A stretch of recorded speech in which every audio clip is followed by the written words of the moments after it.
What is up, everybody? Yes, the NAG Show is back online, and it was the Battlefield announcement that made us do it.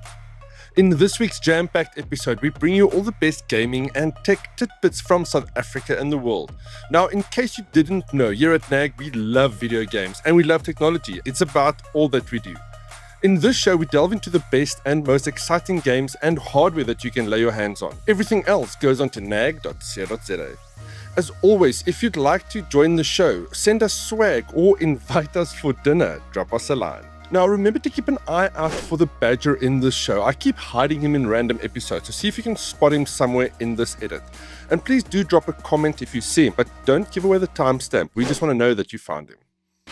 And look what just landed at the NAG office. The awesome team from Asus South Africa sent us the AMD Radeon RX 9070 for review, and we'll certainly be putting it through its paces.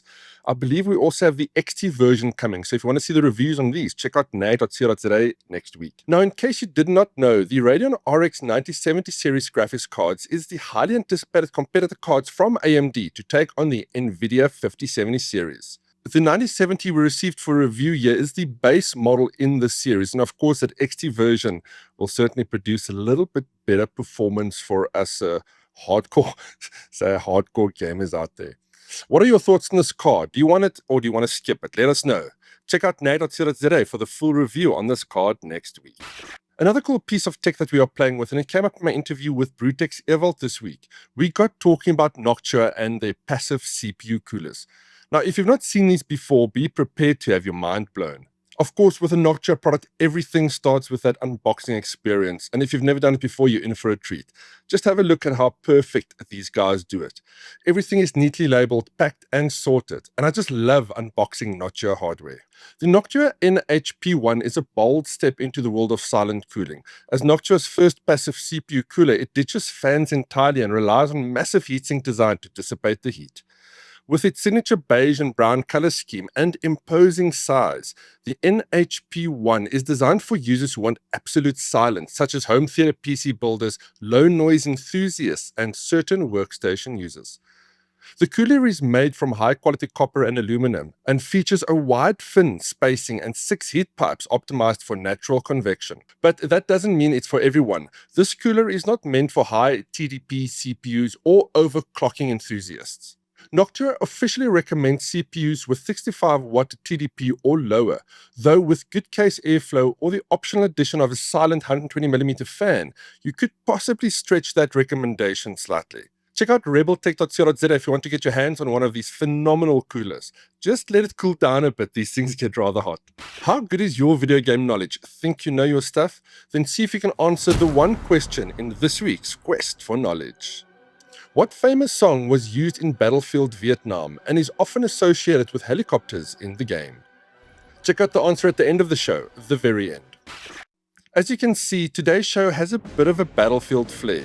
With yesterday's teaser trailer announcement for Battlefield 6, we're excited but skeptical. Will we see a repeat of the blunder that was Battlefield 2042, or will we see the franchise reborn? I'm certainly hoping for the latter, but it's been a long while since I enjoyed a Battlefield game, so we are entering cautiously. So with all the hype around this trailer, it also got me thinking about the games I loved most over the franchise's history. So I wrapped up NAG's top 10 Battlefield games in a section I'd like to call NAG's top 10 Battlefield games. At number 10, Battlefield 2042, the infamous, an ambitious but broken live service title that removed key features, added unpopular specialists, and launched with more bugs than bullets. It became the franchise's lowest point, triggering widespread fan backlash. At number 9, Battlefield Hardline, a radical departure from the series' military roots, swapping war zones for police chases and heists. Its episodic crime drama campaign was unique, but it felt like an awkward fit for the franchise.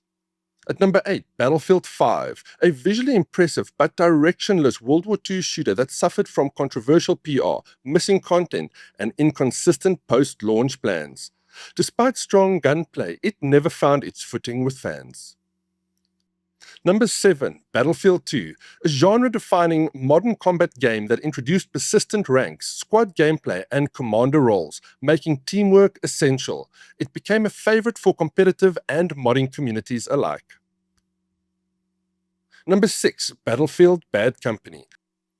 The first Battlefield with a full story-driven campaign, it blended humor with chaos in a unique squad-based romp. It also introduced true environmental destruction that became a series hallmark. At number 5, Battlefield 1942, the game that started it all and where my passion began.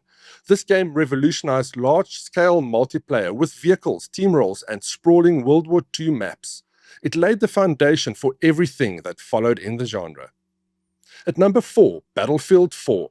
Despite a disastrous launch, Battlefield 4 recovered to become one of the most beloved entries thanks to its deep mechanics, Levolution events, and refined modern combat.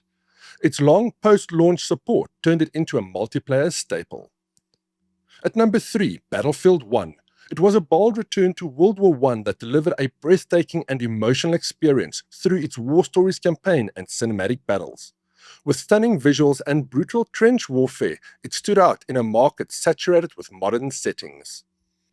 At number 2, Battlefield Bad Company 2. This was a fan favorite known for its witty single-player campaign and fully destructible environments that changed how battles were fought. Its multiplayer was fast, explosive, and perfectly balanced, solidifying its legacy in the series. And at number 1, Battlefield 3. It was a technical powerhouse that redefined modern military shooters with stunning visuals, tight gunplay, and massive multiplayer battles. Its Metro and Caspian border maps became instant classics, and the Frostbite 2 engine set new standards for destruction. So where are all my Battlefield brothers in arms? Let me know your fondest memories, which games was your favorite, and most importantly, your thoughts on the new Battlefield 6 trailer. We had a chat about this in the podcast yesterday, and I extended the same question to the team. This is what they had to say. So the official Battlefield 6 trailer dropped last night, and officially I'm going to reserve comment because it's kind of just a bit of hype. There was no gameplay, we've been let down before, and for me Battlefield's mostly a multiplayer game, so we're going to have to wait until they do the multiplayer trailer next week for me to really feel what they're going to do with the game. I don't know. I'm still a little bit hesitant. Hi NAG fam. So for me, Battlefield peaked with Battlefield 3 and 4 with superb campaigns and highly addicting multiplayer. And from the Battlefield 6 trailer that we got to see last night, it looks very promising. So fingers crossed. And yeah, hopefully they bring some more updated features as well. So let's wait and see. Having just watched the Battlefield 3 trailer, I'm really excited for this. I think it certainly looks great. All the breakables and the nighttime gameplay. I'm excited. I really am. I hope that it's priced well, and it doesn't rob us of our entire piggy bank. And I do hope that they stay away from Battle Royale and rather stick to their tried and tested formula. But yeah, other than that, I'm really excited. Can't wait. So yes, I'll be playing it. That's quite a trip down memory lane, but it's time to see what we're going to get from Battlefield 6. The name has a ring to it, but will it deliver on the goods and bring the brand back to its former glory? Let's see, I certainly hope so. Today represents a dark day in our history. With this monstrous, unprovoked attack, no country is safe from their reach. For all those serving on our behalf, our prayers go with you. For the Pax Armada mercenaries who are watching now, I have a message. Grab your latest copy of NAG magazine at shop.nag.co.za. Let's get to work. Come, your masters of war. Hear the bells of big guns. Hear it hide behind walls. 30 seconds. They turn and run farther when the fast bullets fly. Move fast. Move decisive. Dagger on my 6. Send it. And now, hot looks at first tech. That doesn't make sense. First looks at hot tech. There we go. Wi-Fi 7 is a hot new buzzword in consumer tech, and as it goes, we also received some hot new hardware from Asus to play with. The Wi-Fi 7 router that we got is the Asus Tough Gaming BE3600 Wi-Fi 7 router. If you're serious about gaming, you already know your connection is just as important as your rig. Enter the Asus Tough Gaming BE3600 Wi-Fi 7 router. It's a mouthful, yes, but also a monster when it comes to raw wireless performance. Straight out of the box, it looks like something a Star Wars bounty hunter would use to track you across the galaxy. Angular design, hard lines, and 4 antennae that practically scream no mercy. It's not subtle, but then again, neither is 3600 megabits per second of potential wireless speed. Thanks to Wi-Fi 7 support, you're getting faster throughput, lower latency, and a lot more stable connection. Even in busy homes, this is the way to go. It runs on the 2.4 and 5 GHz bands, and with multi-link operation, it'll pick up the best combo to keep you fragging, not lagging. Setup is a breeze using the Asus Router app, and if you're already rocking an AI mesh system, this one slides in perfectly as a node or the main hub. There's also a 2.5 gig WAN port, which means you're future-proofing for fast fiber lines or LAN parties if you're still doing those things in your circle. On the gaming front, you get quality of service profiles tailored to reduce ping and prioritize game traffic. Testing this with downloading Call of Duty on a test bench, doing a chunky download on another computer, and playing Call of Duty, I barely felt the hitch. But it's not just about speed, it's about reliability, and during long gaming sessions, stream marathons, and even a few remote work calls, this router seems to hold its ground like a tank. At 3,000 Rand, it's quite well priced, and you can connect multiple units in a mesh network, which is a big win at a great price. If you're hunting for stability and speed, this Wi-Fi tough router is one to keep an eye on. I'll be doing some more testing on this tough gaming BE3600 router, so keep an eye on NAG for a more in-depth review. As someone who lives with a gig fiber line at home and I absolutely love it, Wi-Fi 7 is certainly appealing. But what are your thoughts on this next big Wi-Fi spec? Are you busy making the upgrade, or are you thinking about it? Let me know, I'd love to hear from you. So many gadgets, so little time. If you want to read and see more gaming and hardware, then hop over to nag.co.za to get your fix. Also, don't forget to check out the latest NAG magazine. Head over to the NAG shop to grab your copy now.